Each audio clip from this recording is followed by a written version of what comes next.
बिस्मिल्लाहिर्रहमानिर्रहीम। अस्सलाम वालेकुम। लास्ट क्लास में हमारी डिस्कशन चल रही थी डिसीजन मेकिंग के हवाले से। हमने ये सीखा था कि डिसीजन मेकिंग क्या होती है, डिसीजन मेकिंग हम कैसे कर सकते हैं। आज हम और उसके साथ हमने ये भी देखा लिमिटिंग फैक्टर का कॉन्सेप्ट। लिमिटिंग फैक्टर क्या होता है? लिमिटिंग फैक्टर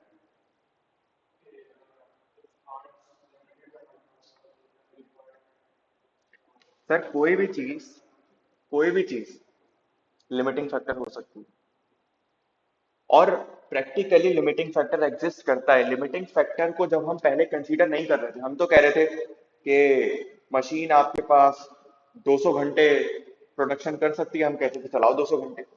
लेकिन प्रैक्टिकली ये चीज पॉसिबल क्यों नहीं है? क्योंकि प्रैक्टिकली जब आप काम करने जाएंगे तो आपके पास बहुत सारी रुकावटें आएंगी, बहुत सारी लिमिटेशंस आएंगी। फॉर एग्जांपल, लेबर बोलेगी कि मुझे तो दिन में 4 घंटे से ज्यादा काम नहीं करना। आप क्या कर लोगे? तो आपको अब आप कहोगे लेबर को फारिग कर दो। एक को कर दोगे, दो को कर दोगे, पूरी यूनियन ये कह रही है, पूरा मुल्क ये कह रहा है, उस मुल्क का कानून ये कह रहा है कि आप लेबर से दिन में 4 घंटे से ज्यादा काम नहीं करवा सकते। तो आप किस किस को फारिग करोगे? तो अब आपको उसको एज ए लिमिटेशन लेके चलना है और आपको अपनी प्लानिंग उसके हिसाब से करनी है। कोई और एग्जाम्पल? सर आपका एक अदद सप्लायर है और वो सप्लायर कह रहा है कि मैं आपको महीने में 1 लाख किलो सप्लाई करूंगा, रॉ मटेरियल से ज्यादा सप्लाई। अब आप क्या करोगे? पूरी दुनिया में और कोई वो रॉ मटेरियल सप्लाई नहीं करता, सिर्फ एक वही बंदा करता है, वाहिद बंदा। वो कह रहा है कि मैं तो आपको 1 लाख किलो ट्रांसफर करूंगा, इससे ज्यादा मैं सप्लाई कर ही नहीं सकता। अब क्या करोगे? आपकी रिक्वायरमेंट 1,50,000 की है। क्या करेंगे इस पॉइंट पे आके? एक बिजनेसमैन बन के सोचो, बोर्ड ऑफ डायरेक्टर बन के सोचो। जब बोर्ड ऑफ डायरेक्टर सोचते हैं ना इस बारे में, तो वो ये नहीं कहते कि यार अब 1 लाख किलो है, 1,50,000 क्या करें, कुछ भी नहीं करते, छोड़ो बिजनेस बंद कर देते हैं। वो कहते हैं नहीं, वो कहते हैं हमें अपनी रिक्वायरमेंट को कम करना पड़ेगा। देखो दो ऑप्शन है, 1,50,000 को कम करके 1 लाख पे ले आओ, या 1 लाख की जो सप्लाई है उसको बढ़ाकर 1 लाख। तो पहले बोर्ड ऑफ डायरेक्टर कोशिश करेंगे कि रॉ मटेरियल कहीं से मिल जाए और हम अपनी सारी की सारी डिमांड पूरी कर दें। लेकिन नहीं हो पा रहा, लेकिन नहीं हो पा रही है वाली चीज। तो अब क्या करें? तो बोर्ड ऑफ डायरेक्टर सोचेंगे फिर एक काम करते हैं, हम अपनी डिमांड को 1,50,000 से कम करके, तो मैं 1 लाख रुपए 1 लाख किलो का रॉ मटेरियल भी लेता हूं। लेकिन 1 लाख किलो में ये तो देखो जरा कि कौन सा किलो ज्यादा कमा के दे रहे हैं। कॉन्सेप्ट समझ में है लिमिटिंग फैक्टर का? लिमिटिंग फैक्टर का concept is simple as that कि अगर आपके पास कोई भी मटेरियल या कोई भी आर 1 किलो के हिसाब से या किसी भी क्वांटिटी के हिसाब से लिमिटेड है, मिसाल के तौर पे हमारी latest example 1 lakh kilo limited है, तो अब आपको यह देखना है कि मुझे उस 1 लाख किलो को कितने एफिशिएंटली इस्तेमाल करना है। एफिशिएंटली इस्तेमाल करने का मतलब क्या है कि हर 1 किलो मुझे ज्यादा से ज्यादा क्या जनरेट करके दे? कंट्रीब्यूशन जनरेट करके। 2 मिनट के लिए सोचो, 2 मिनट के लिए, कि मैंने ये डिसाइड किया कि 1 लाख किलो मैं उस 1 लाख किलो का इस्तेमाल करूंगा और उस 1 लाख किलो को इस्तेमाल करके मैं कमा लूंगा लेट से 5 लाख रुपए।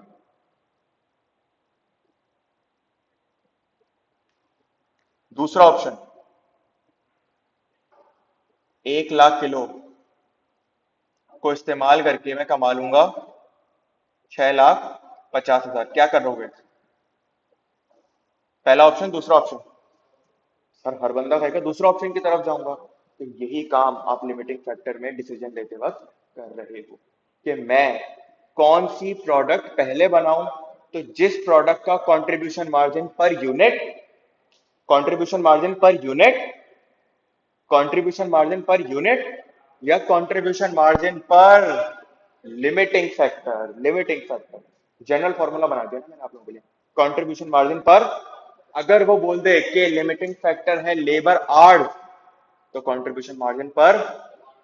अगर वो बोल दे कंट्रीब्यूशन लिमिटिंग फैक्टर है आपके पास नंबर ऑफ एम्प्लॉइज, तो कंट्रीब्यूशन पर एम्प्लॉय, कि, किस एम्प्लॉय को किस जगह इस्तेमाल करूं ज्यादा से ज्यादा रेवेन्यू आने लगे मेरे पास। कंट्रीब्यूशन मार्जिन पर raw material KG. Contribution margin पर मशीन आवर। समझ आ रहा है कॉन्सेप्ट? तो यहां पर आपके पास अगर मैं आपसे जनरल फॉर्मूला बोलूं तो कंट्रीब्यूशन मार्जिन पर, क्योंकि जो चीज कम है, जो चीज लिमिटेड है, आप उसी की बेसिस पर अपना डिसीजन ले रहे होंगे। बात समझ में आई? This is the concept behind limiting factor.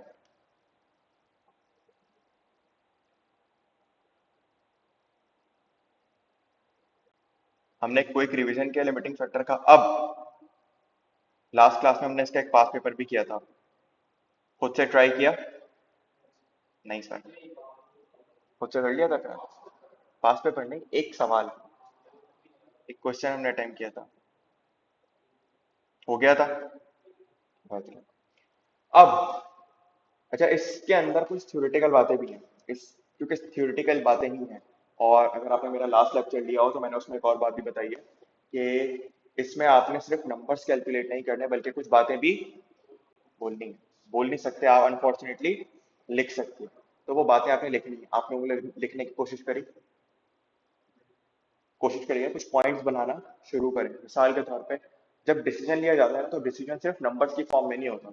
मैं उसे ये नहीं कह देता ये लो 4 प्रोडक्ट्स बना लो, मैं उसको बयान करता हूँ कि मेरे पास कंट्रीब्यूशन इस तरह से आ रहा है। तो अगर मुझे ये देखना है, अगर मेरे पास मटेरियल लिमिटेड है, लिमिटिंग फैक्टर है, तो इस सूरत में मुझे पहले ये वाला प्रोडक्ट बनानी चाहिए, फिर ये वाली प्रोडक्ट, फिर ये वाली प्रोडक्ट, और सबसे आखिर में इस वाली प्रोडक्ट को कंसीडर करना चाहिए। और जो रिमेनिंग क्वांटिटीज मेरे पास बच गई हैं वो मुझे बाहर से आउटसोर्स कर लेनी चाहिए। तो इस तरह की आप कुछ बातें करेंगे तो इससे आपका सवाल बहुत ज्यादा इंप्रूव होने लगेगा।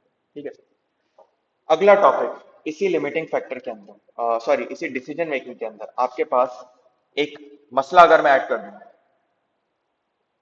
मेक और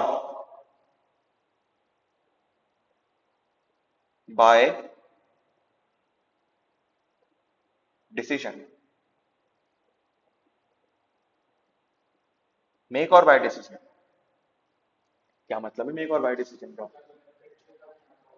सर मेरे पास 4 प्रोडक्ट्स हैं, मैं उन 4 प्रोडक्ट्स को बनाऊं या बाहर से खरीद के बेच दूं, क्या करोगे? ज्यादा पैसे लगेंगे, जिसमें ज्यादा कम खर्चा होगा उसको क्या करेंगे? वो चूज करेंगे। कम खर्चा कैसे, मतलब मैं समझा नहीं।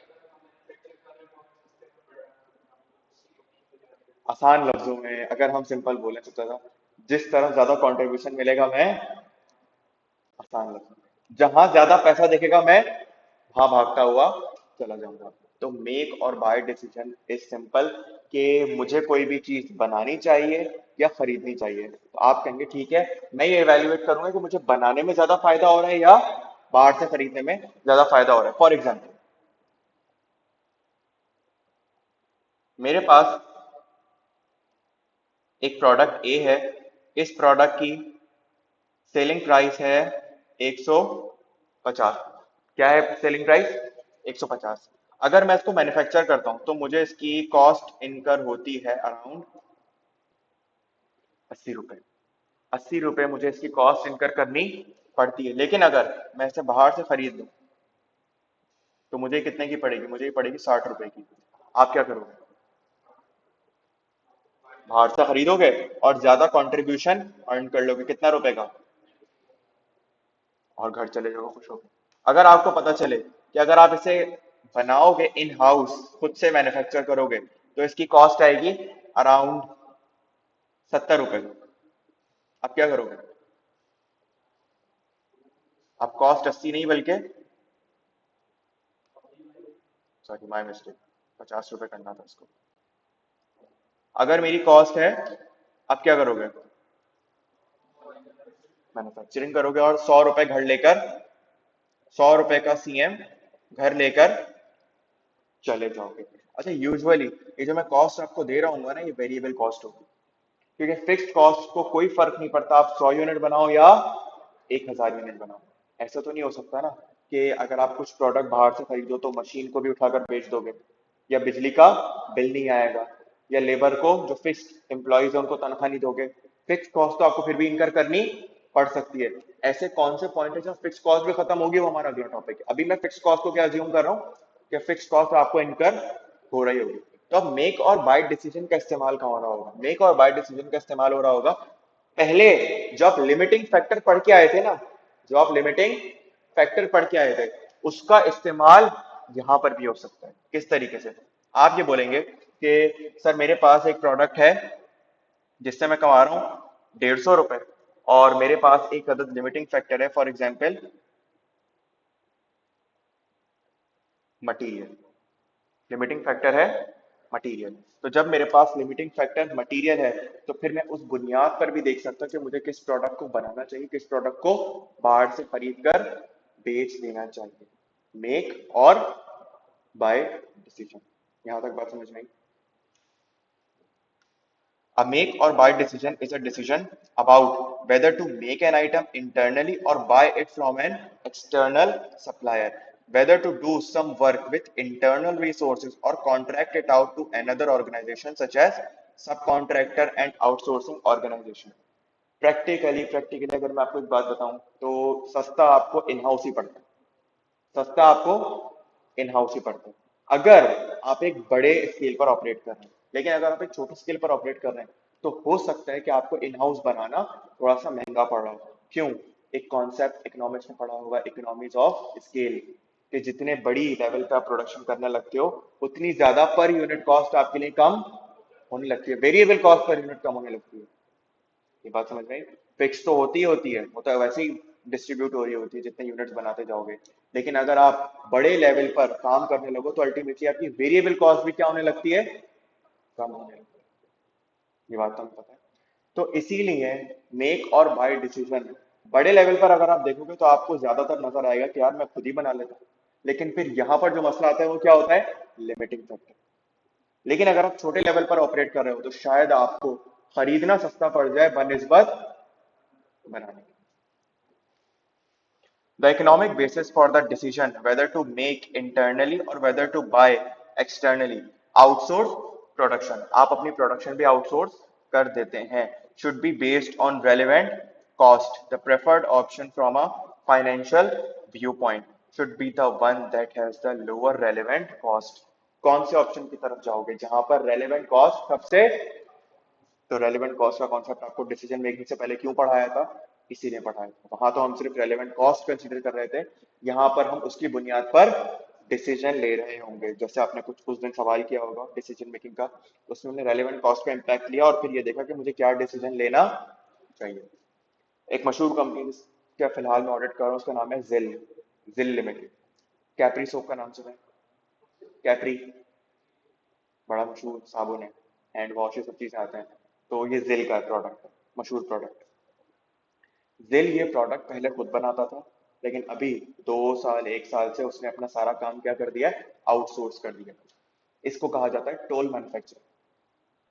टैक्स में पढ़ा होगा कहीं, टोल मैन्युफैक्चरिंग। तो इसे कहा जाता है टोल मैन्युफैक्चरिंग। कि आप क्या करते हैं, अपना सारा काम उठाकर किसी को आउटसोर्स कर देते हैं, कि मतलब मेरा फॉर्मूला लो, मेरा फॉर्मूला लो और मेरे फॉर्मूले की बुनियाद पर तुम मुझे प्रोडक्शन करके दे दो। मतलब लेबर तुम्हारी, मशीन तुम्हारी, रॉ मटेरियल भी तुम खरीदो या मैं खरीद के दूं, डिपेंडिंग अपॉन द कॉन्ट्रैक्ट। बात समझ में आई? और इस बुनियाद पर मैं क्या कर सकता हूँ? प्रॉफिट कमा सकता हूँ। मैंने ये डिसीजन क्यों लिया होगा, जिल ने ये डिसीजन क्यों लिया होगा? मैन्युफैक्चरिंग में उनको कॉस्ट ज्यादा आ रही होगी। तो किसी का सवाल था थोड़ी देर पहले, कॉस्ट मैनेजमेंट हम क्यों पढ़ रहे हैं? सवाल था ना हम में से किसी का कि हम कॉस्ट मैनेजमेंट क्यों पढ़ रहे हैं? तो हम कॉस्ट मैनेजमेंट इस वजह से पढ़ रहे हैं कि वही जो जिल लिमिटेड ने डिसीजन लिया, ऐसे डिसीजन बहुत सारी कंपनीज ले रही होती हैं। वो डिसीजन उन्हें कौन लेकर देगा? आप लेकर देंगे। किस बुनियाद पर? इसी कॉस्टिंग की बुनियाद पर। क्या चीज? एडवाइस देगा। तो आप उन्हें डिसीजन लेके देंगे कि भाई अगर आप मैन्युफैक्चरिंग करते हैं तो आपको ये कॉस्ट आएगी पर यूनिट, अगर आप टॉल मैन्युफैक्चरिंग करते हैं, बाहर से बनवाते हैं, तो आपको ये कॉस्ट आएगी पर यूनिट। तो इस हिसाब से हमारा मशवरा है कि आपको ये काम करना चाहिए, इसमें आपको ज्यादा फायदा होगा। ठीक है? जो काम जिल ने किया वो अभी हम थोड़ी देर में पढ़ेंगे। उन्होंने सिर्फ मेक और बाय डिसीजन नहीं लिया, उन्होंने एक पूरा सेक्शन ही डिसकंटिन्यू कर दिया। उन्होंने अपनी मैन्युफैक्चरिंग ही डिसकंटिन्यू कर दी। और मैन्युफैक्चरिंग डिसकंटिन्यू करने पे रेलेवेंट कॉस्ट एक और आएगी, जरा सोचो। अगर हम मैन्युफैक्चर है, क्या करेंगे? डिसमेंटल करने की कॉस्ट भी आएगी और बदले में वो जो एसेट बेचोगे वो भी तो उसके भी तो पैसे मिलेंगे। तो ये सब रेलेवेंट कॉस्ट में शामिल होगा, बिल्कुल रेलेवेंट कॉस्ट में शामिल होगा। A financial assessment of a make or buy decision typically involves a comparison of the net cost that would be incurred by outsourcing the work, कि आपको नेट कॉस्ट क्या इनकर करनी पड़ेगी अगर आप इस काम को आउटसोर्स करते हैं, the cost of in house manufacturing और यूजिंग इंटरनल रिसोर्सेज। आपको इन हाउस मैन्युफैक्चरिंग की अगर आप खुद बनाएंगे तो कितनी कॉस्ट इनकर होगी, और अगर आप इसे आउटसोर्स करेंगे तो आपको कितनी कॉस्ट इनकर होगी। While calculating the net cost to be incurred by outsourcing, any cost that would be saved if the work is outsourced or subcontracted must be adjusted to compute the net figure. This financial assessment can also be made by comparing the cost that would be saved if the work is outsourced or subcontracted. The incremental cost that would be incurred by outsourcing the work. आप इसके अंदर ये भी compare कर रहे होंगे कि अगर आप ये काम आउटसोर्स करते हैं तो आपको कितने पैसे बच रहे होंगे, कितने पैसे बच रहे होंगे। द इंक्रीमेंटल कॉस्ट, या कोई इंक्रीमेंटल कॉस्ट आपको इनकर करनी पड़ेगी बाहर बाहर आउटसोर्स करने में। आप इन सब की बेसिस पर डिसीजन ले रहे होंगे। अब अगेन ये थ्योरेटिकल बातें समझ में इतनी वो नहीं आती, लगता है ये एक ही बात बार बार हो रही है, लेकिन जब हम सवाल करने पे आ रहे हैं अभी तो हमें चीजें मजीद क्लियर होंगी। एक सवाल से शुरू करते हैं, एक आसान सा सवाल पहले।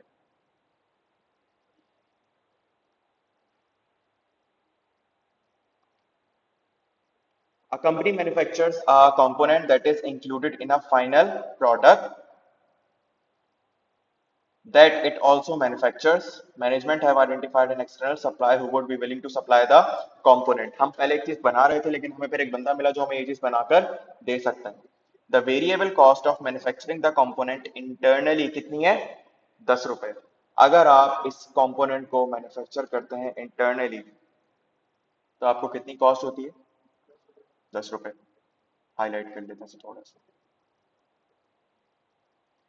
The external supplier would be prepared to supply the component for 13 रुपए। क्या करोगे? खुद ही बनाएंगे, लेकिन अभी देखो आगे क्या होगा। It has been estimated that cash savings on general overheads expenditure will be 48,000 each year if internal production is, तो अगर आपने इंटरनल प्रोडक्शन बंद कर दी तो आपको फायदा कितने का होगा? 48,000 रुपए का सालाना फायदा हो रहा होगा। तो अब आप नहीं कह सकते इतनी आसानी से कि मैं 10 रुपए का बनाऊं या 13 रुपए। बंद करेंगे तो मिलेंगे, मिलेंगे नहीं बचेंगे, एक ही बात है ना। देखो रेलेवेंट कॉस्ट क्या थी? रेलेवेंट कॉस्ट कि कुछ एडिशनल पैसे जेब से जाएं या जाने से रुक जाए, ये क्या है आपके लिए? Relevant cost. तो 48,000 अगर जाने से रुक जाएंगे तो ये रेलेवेंट है ना। The company needs 10,000 units of the component each year. तो अब मैं एक काम करता हूँ, देखो शुरू में सबसे आसान तरीका क्या? आसान तरीका, आप कहोगे मेरे पास दो ऑप्शन हैं, एक ये और एक option one, option two. Option one क्या है मेरे पास? कि मैं खुद से बना लूं, कि मैं कितने यूनिट्स हैं? अगर मैं 10,000 यूनिट्स खुद से बनाऊंगा तो मुझे कितनी कॉस्ट इनकर होगी? 10 रुपए पर यूनिट, 1 लाख। और इसके साथ 48,000 की opportunity cost, variable sorry overhead, general overhead, opportunity. अगर मैं हेडिंग डाल देता हूँ यहाँ पे, अगर मैं मैन्युफैक्चर करूंगा तो मुझे इनकर होगी या नहीं होगी? इनकर होगी। तो अभी मैं यही देख रहा हूँ, सही है। मैं भी वो मुश्किल वाली चीज नहीं कर रहा जो आपकी किताब में हुई। मैं पहले आसान तरीके से आपको कॉन्सेप्ट समझा रहा हूँ, फिर मैं किताब वाली चीज भी करूँ। अगर मैं इसको मैन्युफैक्चर करता हूँ तो मुझे कितनी कॉस्ट देनी पड़ेगी, मैं ये पूछ रहा हूँ। तो मेरी जेब से कितने रुपए जाएंगे? 1 लाख। अगर मैं इसको मैन्युफैक्चर नहीं करता बल्कि आउटसोर्स कर देता हूं, तो इस सूरत में 10,000 यूनिट बनाने के लिए 13 रुपए, और कितने हो गए ये? और 48,000 के ओवरहेड्स इसमें नहीं आएंगे, क्योंकि आपने मैन्युफैक्चरिंग ही नहीं की, तो आपको टोटल कॉस्ट कितनी पड़ेगी? अब इस सूरत में आपके लिए क्या बेहतर है? आप समझ आया कि क्यों जिल ने अपना प्रोडक्शन उठाकर आउटसोर्स कर दिया?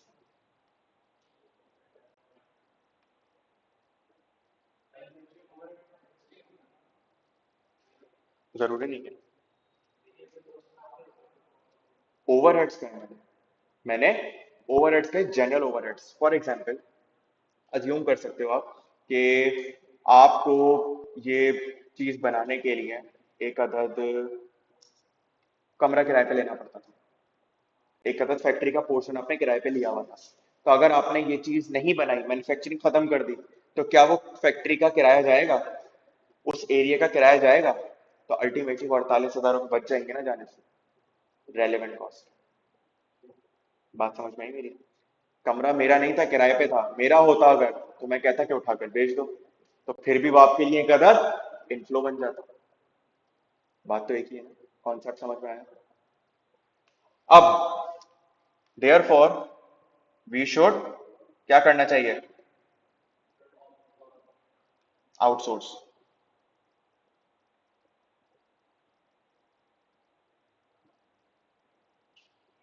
We would outsource. मैं आउटसोर्स कर दूंगा, ठीक है। अब इसको करने का एक डायरेक्ट तरीका, ये तो आपने एक चार्ट बनाकर एक तरीके से कर लिया, एक डायरेक्ट तरीका देखना इसको करने का। अगर आप इसे इंटरनली मैन्युफैक्चर करते हैं, तो आपको कितनी कॉस्ट आ रही है पर यूनिट? लेकिन अगर आप इसे आउटसोर्स करते हैं, तो आपको कितनी कॉस्ट आ रही है पर यूनिट? तो अगर मैं आपसे पूछूं एक्स्ट्रा कॉस्ट आउटसोर्स करने की कितनी आ रही है?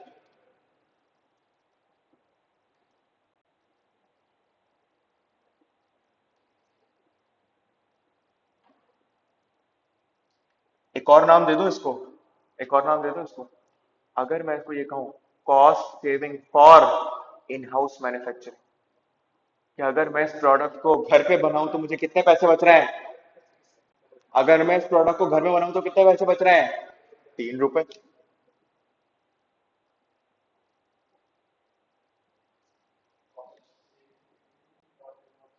फॉर इन हाउस मैन्युफैक्चरिंग, एक ही बात है। सही है। तो आपने कहा सर 3 रुपए का मसला आ रहा है। मैंने कहा ठीक है, कितने यूनिट्स हैं?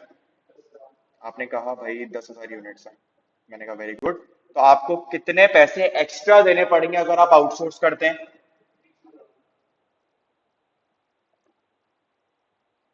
यही वाली बात रिपीट हो जाएगी दोबारा। यही है ना? एक्स्ट्रा कॉस्ट टू आउटसोर्स बोलूं, या फिर cost saving for in house manufacturing? तो अगर मुझे मैं आउटसोर्स करने का इरादा करूं तो मुझे कितने पैसे एक्स्ट्रा देने पड़ रहे हैं? 30,000। लेकिन इसकी वजह से बेनिफिट्स इन जनरल ओवरहेड्स कितना आ रहा है? तो अल्टीमेटली 30,000 कॉस्ट है, तो मेरी जेब से जा रही है 48,000 का मुझे फायदा हो रहा है। आंसर?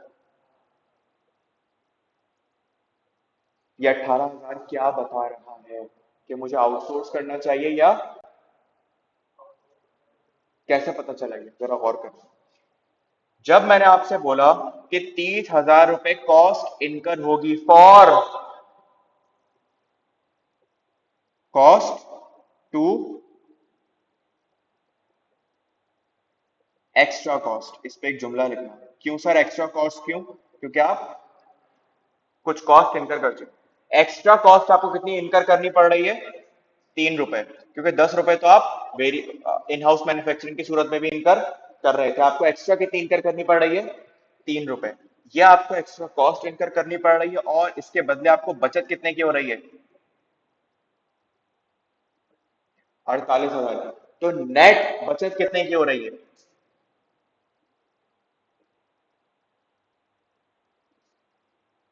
बात समझ में आई?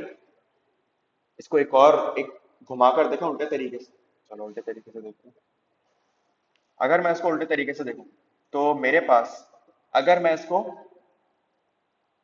मैन्युफैक्चर करूं, अगर मैं इसको मैन्युफैक्चरिंग पॉइंट ऑफ व्यू से देखूं,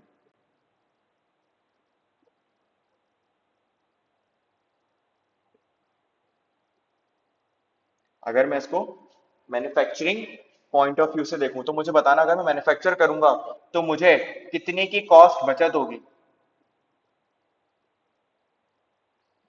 अगर मैं मैन्युफैक्चर करूंगा तो मुझे कितने की बचत होगी। बचत होगी ना। एक्स्ट्रा जाएंगे या जेब में बचत होगी। बचत होगी। आप बोलोगे 30,000 रुपये बचेंगे सर, आउटसोर्स करेंगे तो 30,000 रुपये महंगा पड़ेगा आपको। मैंने कहा वेरी गुड, लेकिन एक्स्ट्रा जनरल ओवरहेड्स कितने लग जाएंगे। तो क्या आप मैन्युफैक्चरिंग करने का सोचेंगे। ये वो बात है जो किताब आपका कर रहा था,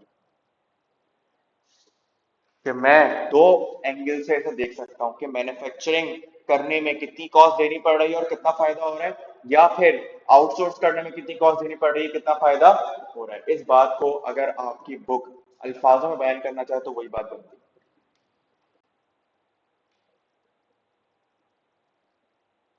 Therefore, do not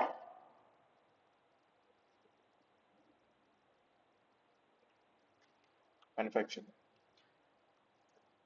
जल्दी से एक बार फिर से रीड करो, फिर समझ में आएगी बात। Whether to make an item internally, whether to do some work with internal resources or contract out, या तो मैं बाहर से आउटसोर्स करवा दूं। द इकोनॉमिक,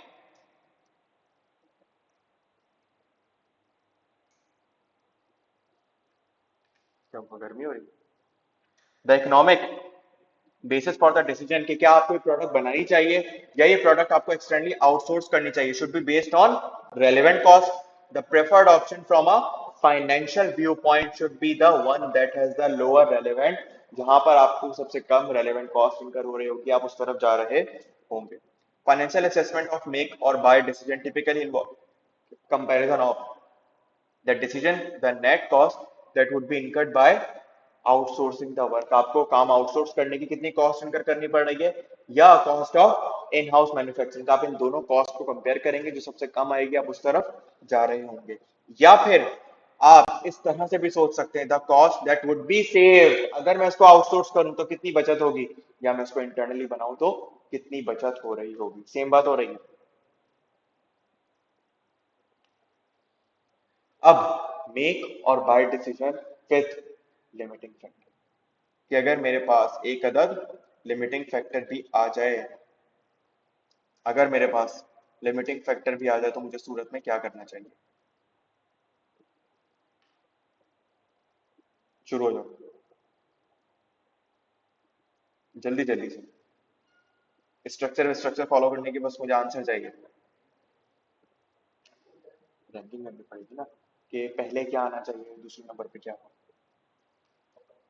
चलें जी, अब सवाल रीड करते हैं। सवाल क्या कह रहा है हमसे। सवाल कह रहा है कि रिजवान मैन्युफैक्चरिंग एक कंपनी है, इंगेज इन प्रोडक्शन ऑफ, तीन प्रोडक्ट्स बनाती है।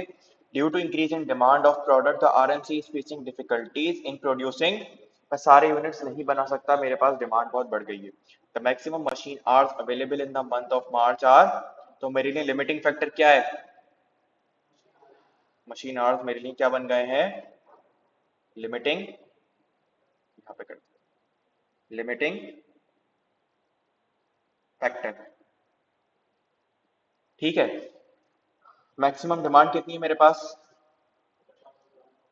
है, डिमांड 6,000 यूनिट इस प्रोडक्ट के, 8,000 यूनिट इस प्रोडक्ट के, और 10,000 यूनिट इस प्रोडक्ट के मुझे चाहिए। इसकी एक प्रोडक्ट बनने में इतने इतने घंटे लगता है। मुझे इसने वेरिएबल प्रोडक्शन कॉस्ट दे दी, और मुझे इसने cost to purchase per unit from, अगर आप बाहर से आउटसोर्स करें तो आपको कितने की एक प्रोडक्ट पड़ रही होगी। तो सबसे पहले देख लेते हैं कि क्या वाकई लिमिटिंग फैक्टर है भी, या ये सवाल हमें चूना लगा रहे हैं। तो आओ देख लेते हैं। कैसे चेक करोगे। हम चेक करेंगे सिंपल तरीके से। हमारे पास अवेलेबल आवर्स कितने हैं और रिक्वायर्ड कितने।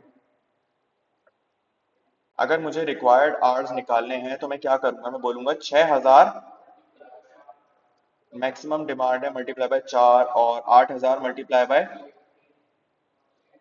और 10,000 मल्टीप्लाई बाय, तो मतलब सच बोल रहा है 68,000 मेरे पास क्या है टोटल मशीन आवर्स रिक्वायर्ड है, लेकिन मेरे पास अवेलेबल कितने हैं? तो अब मुझे लिमिटिंग फैक्टर याद रखना। अब मुझे क्या करना है, मुझे हर एक घंटे के बदले ऐसा यूनिट बनाना है जो मुझे ज्यादा से ज्यादा पर यूनिट, क्योंकि मेरे पास लिमिटिंग फैक्टर क्या है। तो आए शुरू करते हैं सवाल को। अब मेरे पास तीन प्रोडक्ट्स हैं, प्रोडक्ट्स ए, एस और जे। अगर मैं इन प्रोडक्ट्स को घर पे बनाऊं तो मुझे कितनी वेरिएबल कॉस्ट इनकर करनी पड़ती है?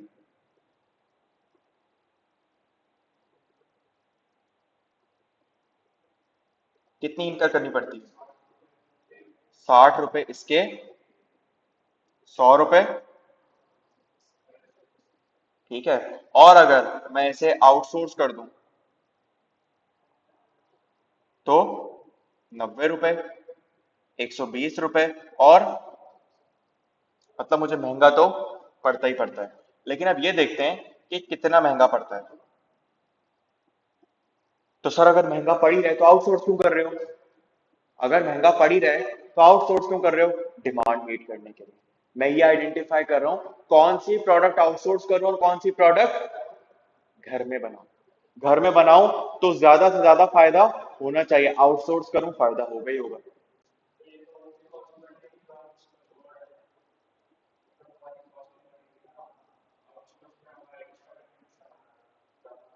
हम्म। क्यों कम आएगा? देखो समझो, सेलिंग प्राइस बदली, सेलिंग प्राइस चेंज नहीं हुई, कंट्रीब्यूशन में फर्क आएगा, मैं मना नहीं कर रहा।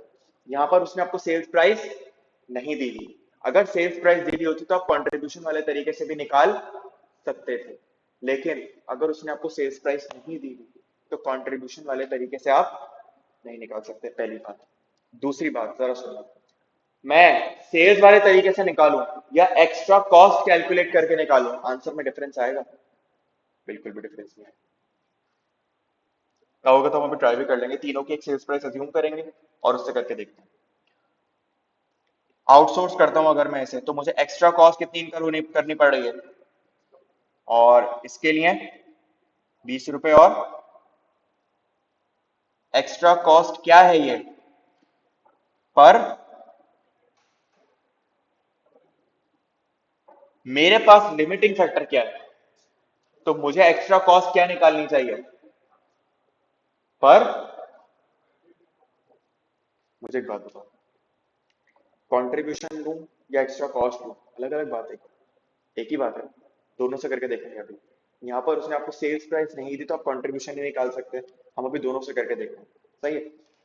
अगर मैं एक्स्ट्रा कॉस्ट 30 रुपए इनकर करूं तो आउटसोर्स कर पाऊंगा, ठीक है। लेकिन मेरे पास यहाँ लिमिटिंग फैक्टर क्या है? Limiting factor machine hour. अच्छा, अब मुझे बताओ कि जे प्रोडक्ट को बनने में कितने मशीन आर रिक्वायर्ड है? 4 और 3 और 2। अगर मैं पूछूं कि पर यूनिट नहीं, पर मशीन आर कितनी एक्स्ट्रा कॉस्ट इनकर करनी पड़ेगी,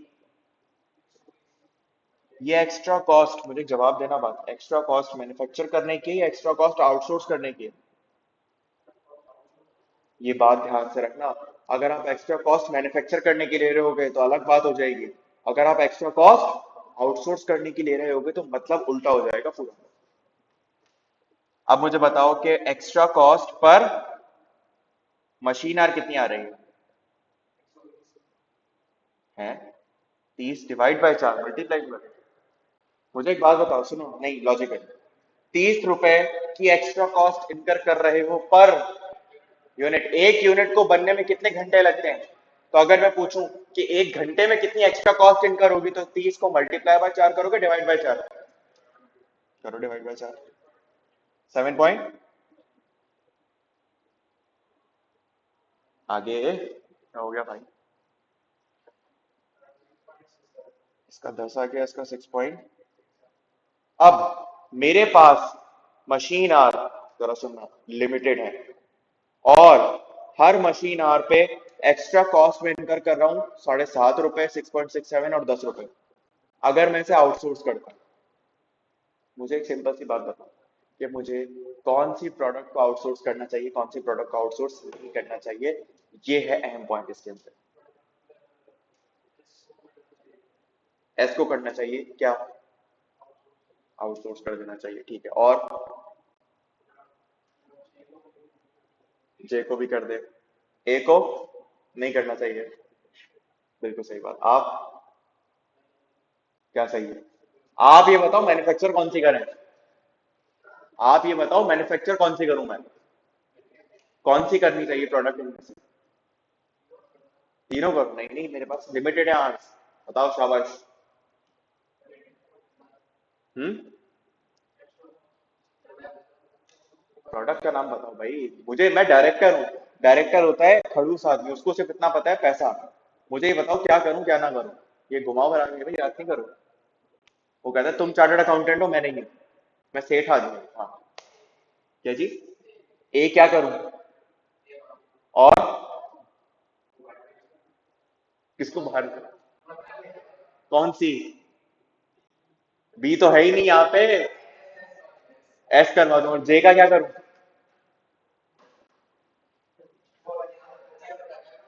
सही बात कर रहे हो आप दोनों, बस बोलने के तरीके में थोड़ा सा फर्क है। देखो, आ, नाम भूल गया, खालिक और शाजिर। देखो खालिक, और पहले खालिक वाली बात कि मुझे कौन सी प्रोडक्ट आउटसोर्स करनी चाहिए, आपने क्या सीक्वेंस बताई? इसको आउटसोर्स कर दो, फिर इसको आउटसोर्स कर दो, और फिर इसको आउटसोर्स कर दो। क्या मतलब आपकी इस बात का? आपकी इस बात का मतलब यह है कि मुझे आउटसोर्स वो करनी चाहिए जिस पर मुझे सबसे कम कॉस्ट इनकर हो रही है। तो आप रैंकिंग करोगे, क्या करोगे? आप ये नहीं बोलोगे ये कर दो वो ना करो, आपको क्या पता, वो तो आप कैलकुलेट करोगे तो पता चलेगा ना। आप क्या कहोगे? कितने कर दो, इसका जवाब नहीं दे रहा। अभी आप कह रहे हो पहले इसको प्रायोरिटी दो, फिर इसको प्रायोरिटी दो, फिर, तो पहले खालिक वाली बात, इफ आउटसोर्स्ड, अगर मैं इसको आउटसोर्स करता हूं तो पहले नंबर पे इसको आउटसोर्स करो। क्यों? क्योंकि आउटसोर्स करने की कॉस्ट है ये, सबसे कम कॉस्ट यहां इनकर हो रही है, तो सबसे पहले भी आउटसोर्स इसे कर देना चाहिए। उससे ज्यादा आउटसोर्स करने की कॉस्ट अगर फिर जरूरत पड़े तो यार इसे कर देना। फिर भी जरूरत पड़े, मजबूर हो जाओ तो। लेकिन अगर मैन्युफैक्चरिंग की बात आई तो फिर मैं जाऊंगा शाहजर वाली बात की तरफ। और शाहजर ने मुझे एक बात बताई, उसने कहा कि आप उसको मैन्युफैक्चर करो जिस पर एक्स्ट्रा कॉस्ट सबसे ज्यादा आ रही है। ठीक है, बात हुई। कॉस्ट ज्यादा आ रही है तो मैन्युफैक्चर करूं, कॉस्ट ज्यादा आ रही है तो मैन्युफैक्चर करूं। सर ये कॉस्ट तो आउटसोर्सिंग की है, तो आउटसोर्सिंग में मुझे जो महंगा पड़ेगा मैं उसको नहीं करूंगा, तो अल्टीमेटली मैं कहूंगा इस चीज को मैं बाहर क्यों, घर पे बना लूं। वो अक्सर मिसाल सुनोगे ना, अम्मी आज बाहर से खाना मंगाए, कितने का? 3,000 रुपए, इतने में घर में मंगा दो, इतने में घर में ज्यादा बना दो। तो यही बात है यहाँ पर कि आपने कहा बाहर से कितने में पकड़ा है, उसने बोला 10 रुपए एक्स्ट्रा देने पड़ा। क्या जरूरत है, मैं घर पे बना देती हूँ चीज। बात समझ में आई? तो अगर घर पे बनाने की बात करी तो बाहर से महंगा पड़ रहा है, इसीलिए पहले इसको बनाओ। सेकंड नंबर पे आपने एक चीज नोटिस करी, आउटसोर्सिंग की जो सीक्वेंस है मैन्युफैक्चरिंग की सीक्वेंस के बिल्कुल अपोजिट है। लॉजिकली ये बात भी कनेक्ट हो रही है। तो अब प्रोडक्शन शेड्यूल बना लें, एक शेड्यूल बना लें। क्योंकि अभी तो आपने ये जवाब दे दिया कि सीक्वेंस, लेकिन ये कौन बताएगा कि कितनी आउटसोर्स कर दूं कितनी घर पे बना लूं? ये भी तो जवाब देना पड़ेगा ना। 50,000 घंटे मेरे पास, पहले मुझे कौन सी मैन्युफैक्चर करनी है, मैं मैन्युफैक्चरिंग की बात कर रहा हूँ। पहले मुझे मैन्युफैक्चरिंग की बात करनी है। पहले मैं ये देख लूं कि मेरे 50,000 घंटे पूरे हो जाए। पहले कौन सी मैन्युफैक्चर करूं? ए कर लूं मैन्युफैक्चर। ए की कितनी डिमांड है? 10,000। पर आर कितने रिक्वायर्ड है? तो आपने कहा सर ए के यूनिट्स और आवर्स, ए प्रोडक्ट अगर आप बना लें तो 10,000 यूनिट्स बन जाएंगे। और मशीन आवर्स कितने? 20,000। ऐसा ही है। रिमेनिंग कितने रह जाएंगे?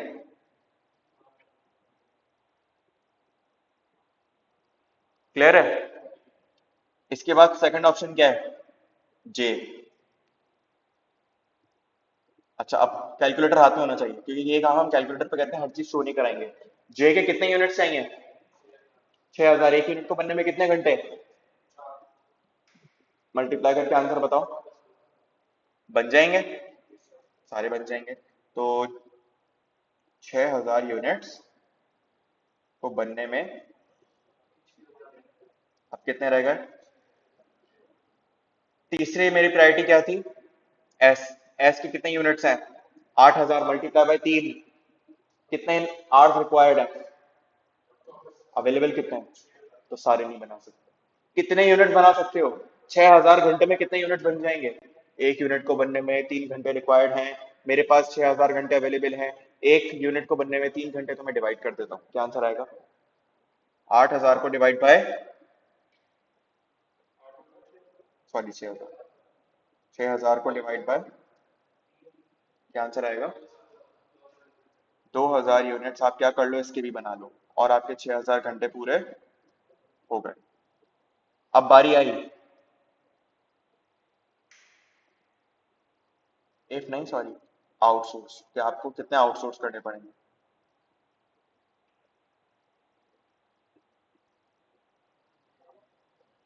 आउटसोर्स करने की बारी आई।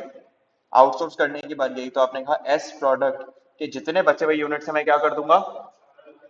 कितने यूनिट्स हैं? 4,000 यूनिट्स आप आउटसोर्स कर देंगे। अगर आपसे पूछ ले कॉस्ट बता दो इनकी, तो आप हर यूनिट्स को उनकी रिस्पेक्टिव कॉस्ट से मल्टीप्लाई कर देंगे। अगर वेरिएबल मैन्युफैक्चरिंग कर रहे हो तो वेरिएबल कॉस्ट से कर देना, और अगर आउटसोर्स कर रहे हो तो आउटसोर्स वाली कॉस्ट से कर देना। लेकिन यहाँ पर आपसे क्या बोला है? यहाँ पर आपसे रिक्वायरमेंट है,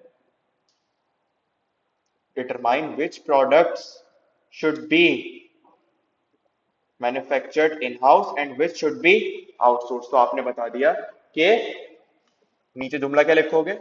आप नीचे जुमला लिखोगे कि वी शुड मैन्युफैक्चर ए के 10,000 यूनिट्स, जे के 6,000 यूनिट्स, एंड एस के 2,000 units, and at that point we have exhausted which are machine. हमारी मशीन आवर्स एग्जॉस्ट हो जाएंगे, खत्म हो जाएंगे।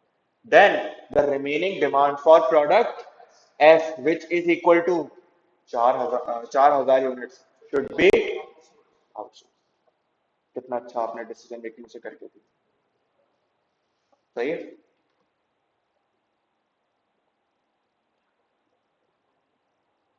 इसकी एग्जाम्पल 9 आपका होमवर्क है, नोट कर लो। क्या?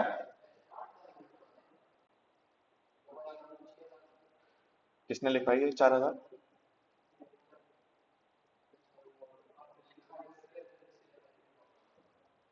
चलो हो गया 6,000।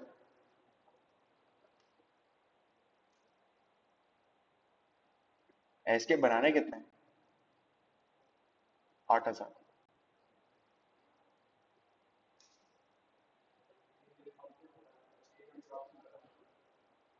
हम्म, आपने सही के हिसाब से बता दिया।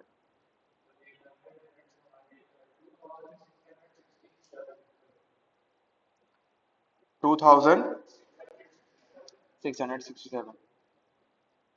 और रिमेनिंग?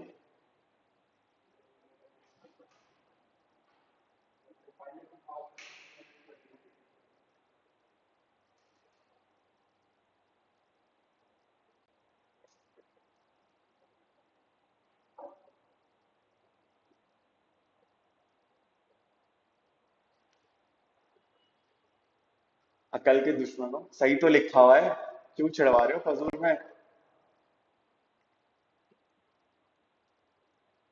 क्या बोलूं यार तुम लोगों को? अबे वो 8,000 यूनिट थोड़ी है, वो 6,000 घंटे हैं। ये कौन था होशियार? ये कौन होशियार था?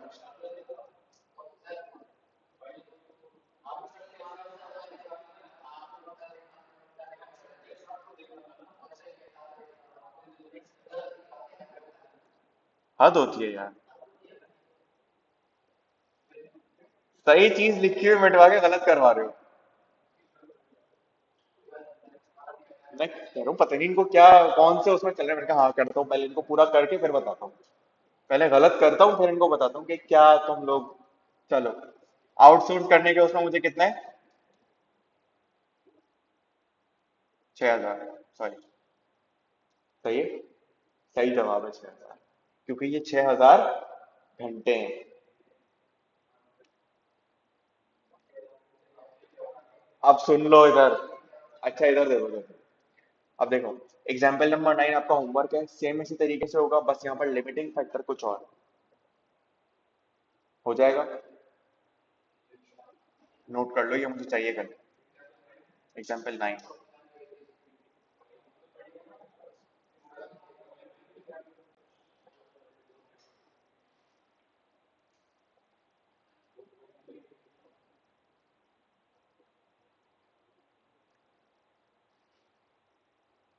एग्जाम्पल नंबर 9 आपका होमवर्क है, और एग्जाम्पल नंबर 11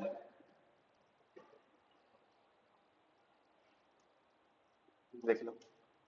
एग्जाम्पल नंबर 9 और एग्जाम्पल नंबर 11 करने तो सारे सवाल हैं वैसे, लेकिन ये 9 और 11 ऐसे हैं कि अगर ये दो सवाल आपने कर लिए तो आपका ये वाला पोर्शन कवर हो जाएगा, और इसमें कोई नई बात नहीं है। पहले मैं आपको मौका दे रहा हूँ 11 क्वेश्चन करने का, पहले आप लोग करके आए कल, और फिर अगर इसमें मुश्किल आती है तो मैं करवाऊंगा, मैं वैसे भी करवाऊंगा 11 क्वेश्चन। क्योंकि इसका एक, क्या खत्म? नहीं भाई, कुछ और बात करो, छोटी मोटी बातें। अब देखो बात सुनो, कॉन्सेप्ट लिमिटिंग फैक्टर यही रहेगा, कॉन्सेप्ट नहीं बदलेगा कि आपने डिसीजन क्या लेना है। एडिशनल कुछ चीजें आती जाएंगी, कुछ छोटी मोटी बातें।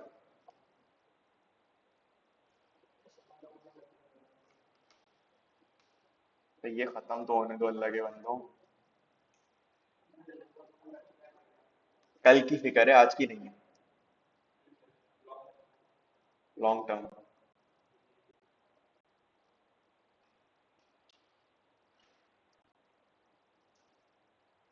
कुछ अहम बातें, क्योंकि डिसीजन मेकिंग का सवाल सिर्फ कैलकुलेशन बेस्ड नहीं आता, वो आपसे क्या मांगता है? एक्सप्लेनेशन। तो आओ थोड़ी सी एक्सप्लेनेशन देखते हैं, नजर आ रहा है ना ये? उम्मीद है नजर आ रहा होगा। चलें जी। अब मैं बात कर रहा हूं कुछ, अभी तक हमने जितनी भी बहस की डिसीजन मेकिंग के ऊपर, ये मेजॉरिटी बहस है। मतलब आप तकरीबन डिसीजन मेकिंग जो देख रहे होंगे आपके क्लास पेपर में भी, वो इसी से रिलेटेड आ रही होगी। अभी मैं जो बात कर रहा हूँ आपसे, वो बात कर रहा हूँ कुछ नॉन फाइनेंशियल कंसिडरेशंस के ऊपर। क्या चीज? नॉन फाइनेंशियल कंसिडरेशंस के ऊपर। क्या मतलब? कि कभी भी आप कोई डिसीजन ले रहे होते हैं तो हमेशा आप सिर्फ और सिर्फ फाइनेंशियल एस्पेक्ट को नहीं देखते, बल्कि नॉन फाइनेंशियल कंसीडरेशन क्या हो सकती है? मिसाल के तौर पे आपने कहा मैं प्रोडक्ट बनाऊं या खरीदूं, इसमें सिर्फ आप ये नहीं देखोगे मुझे किस जगह फायदा ज्यादा हो रहा है, आप ये भी देखोगे कि क्या वो सप्लायर इतना भरोसेमंद है कि मुझे उससे खरीदना चाहिए। शायद वो आपको 40 रुपए वाली चीज 10 रुपए में दे रहा है। 40 रुपए वाली चीज बिरयानी 150 रुपए की भी मिलती है, 50 रुपए की भी कहीं ना कहीं मिलती होगी, लेकिन खरीदोगे? नहीं खरीदोगे। क्यों नहीं खरीदोगे? हम बोलेंगे यार क्वालिटी खराब हो सकती है, शायद मैं खाऊं तो मुझे डॉक्टर के चक्कर लगाने पड़ते हैं। तो इस वजह से आप कंसीडर करेंगे कुछ नॉन फाइनेंशियल कंसीडरेशन। आप सिर्फ सस्ता होने की बुनियाद पर नहीं खरीदेंगे। एक सप्लायर है, वो आपको सस्ता प्रोवाइड कर रहा है, लेकिन कह रहा है कि मैं आपको दूंगा 1 महीने बाद। आप कहोगे मुझे तो अगले हफ्ते चाहिए भाई। आप कहोगे मुझे अगले हफ्ते चाहिए, तो क्या इस सूरत में क्या करेंगे आप? कुछ बात समझ में आई? When relevant costs are used to make a decision, it is assumed that the decision should be based on financial considerations and whether the decision will add to profit cash flows. हमने जहां भी relevant cost पढ़ी, मैंने आपसे कहीं non financial बात नहीं की होगी। मैंने आपसे एक ही बात करी, और वो एक बात क्या थी? कहां पर ज्यादा पैसा नजर आ रहा है, जहां ज्यादा पैसा आएगा वहां पर हम लोग चले जाएंगे। In reality, however, managers are likely to think about non-financial issues. हम non-financial issues को भी consider कर रहे होते हैं as well as financial issues when making their decision, as it is more critical decision. The non-financial consideration in any decision will depend on the circumstances and will vary from one decision to another. Financial में तो एक सीधी सी बात थी, जहां ज्यादा पैसा वहां पर हम चले जाएंगे, लेकिन नॉन फाइनेंशियल में कोई एक सीधी बात नहीं है। आपको डिसाइड करना पड़ेगा depending upon the conditions. Non-financial considerations can influence a decision. In your examination, be prepared to identify relevant non-financial issues in a particular situation and discuss their potential implications. Non-financial considerations that will often be relevant to make or buy decision include the following. When work is outsourced, the entity losses. अभी नीचे आपको कुछ non-financial considerations बता रहे हैं, जरा ध्यान से समझना. When work is outsourced, the entity loses some control over the work. It will rely on external supplier to produce and supply the outsourced items.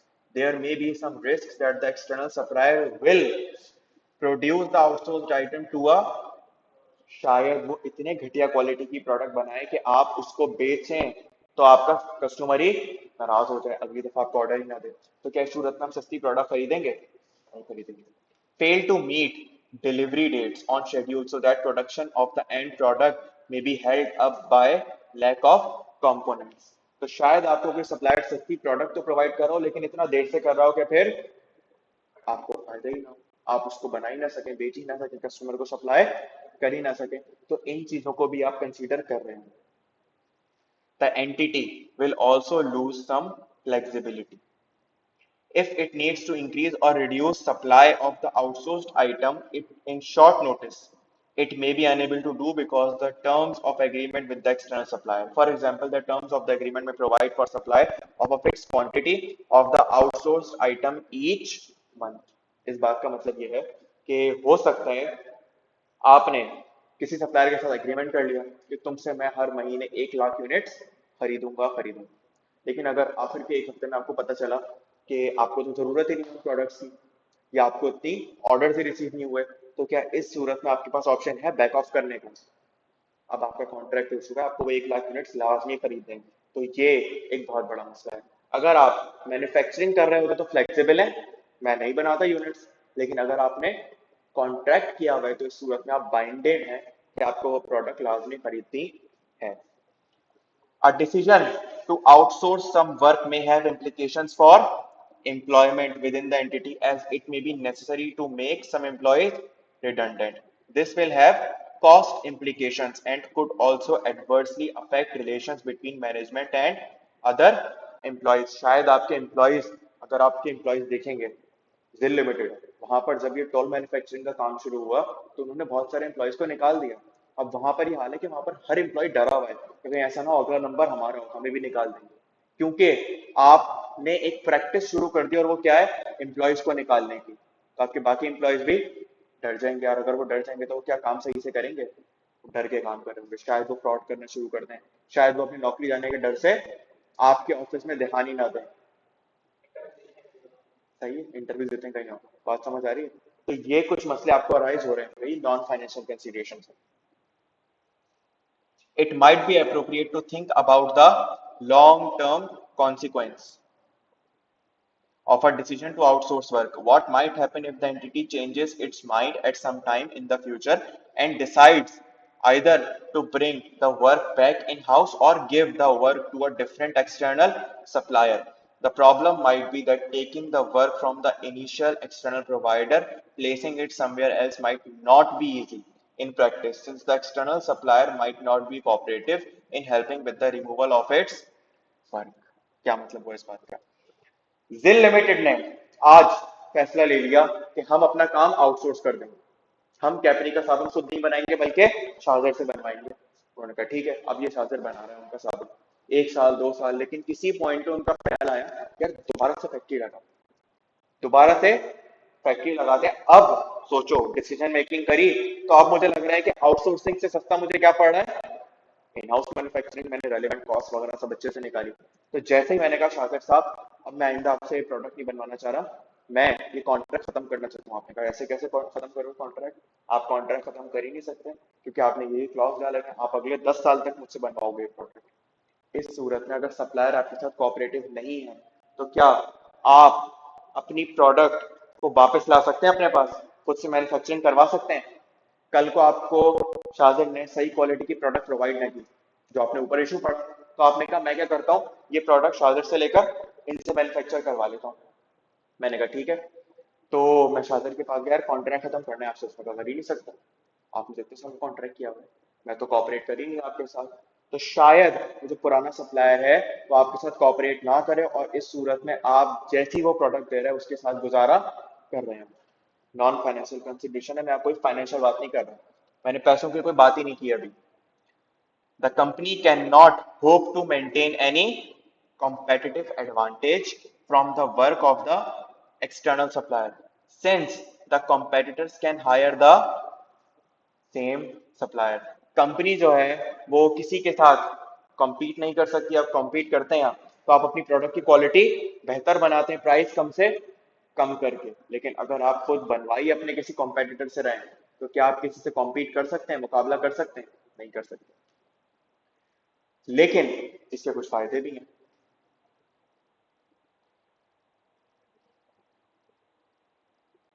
The non-financial factors,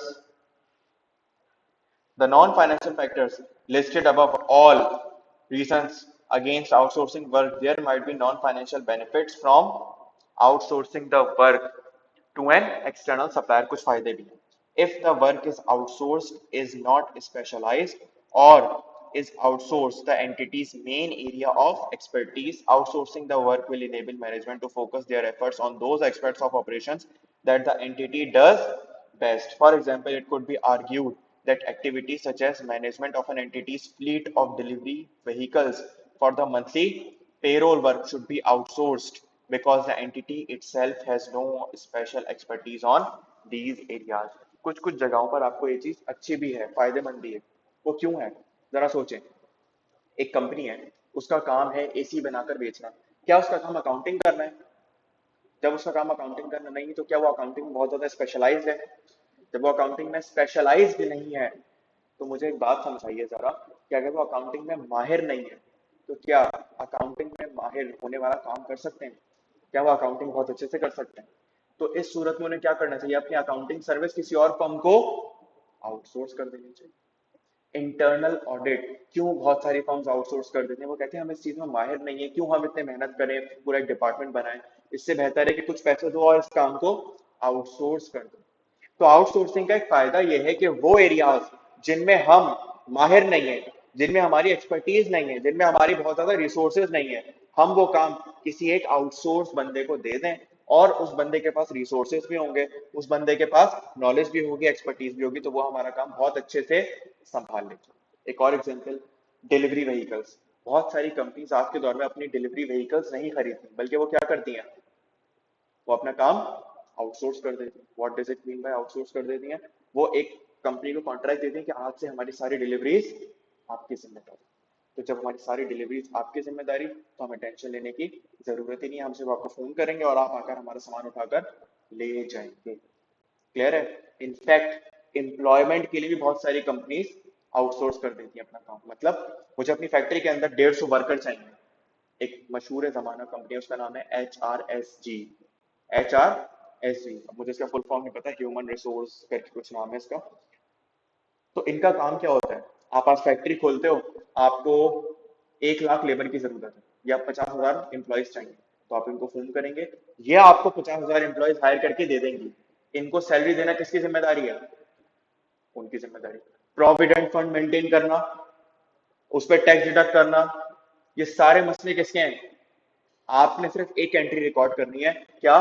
cash credit HRSG का expense debit. कितना फायदा है, बात समझ में आई?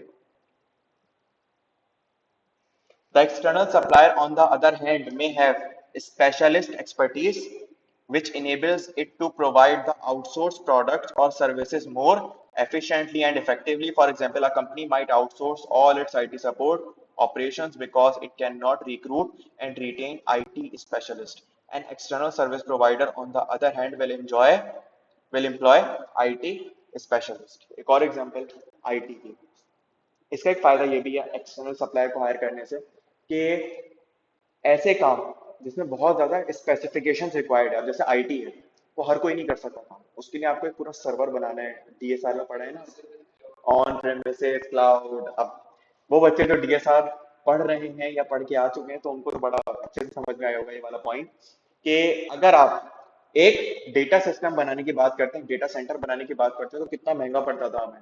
तो हमने वहां पर एक कॉन्सेप्ट पढ़ा था, वो क्या था कि आप क्लाउड बेस की तरफ चले जाए। तो एक बंदा है गूगल क्लाउड या माइक्रोसॉफ्ट, वो क्या करेंगे, वो आपके बंदे का सारा खर्चा करेंगे, डेटा सेंटर लगाएंगे, बंदों को हायर करेंगे, आईटी के टॉप नॉच बंदे, और आपका डेटा वो अपने पास संभाल के रख रहे होंगे, या आईटी के ऑपरेशंस देख रहे होंगे, क्लाउड कंप्यूटिंग वाला काम भी देख रहे होंगे। ये कुछ बेनिफिट्स हैं आपके पास एक्सटर्नल आउटसोर्स करने के, और फिर कुछ नुकसान भी हैं एक्सटर्नल आउटसोर्स करने के, जो हमने आज कवर किया। ये आपको पढ़ाए क्यों? पास पेपर में अक्सर वो आपसे फाइनेंशियल के साथ साथ बोलता है मुझे कुछ नॉन फाइनेंशियल कंसिडरेशन भी बताओ। 5 नंबर के लिए इतनी आसान बातें पूछ लेता है, बता सकते हैं? सही। क्या? बातें करने में एक्सपर्ट है, तो बस ज्यादा बातें नहीं करना, 5 नंबर के लिए उतनी ही करना जितनी जरूरी है। ठीक है, यहाँ तक कोई सवाल? इसके अलावा कुछ छोटी बातें, कि अगर हम कंपनी को बंद करें या डिपार्टमेंट बंद करें, जो बात करी, कुछ छोटे मोटे शॉर्ट टर्म डिसीजंस अगर हम लेना चाहें, कल इंशाल्लाह उसको डिस्कस करेंगे, और फिर हम फुल फ्लैश पास पेपर की तरफ चलेंगे। ठीक है, एक पास पेपर मैं आपको दे रहा हूँ होमवर्क के लिए, ट्राई कीजिएगा, कोशिश करिएगा करके आए।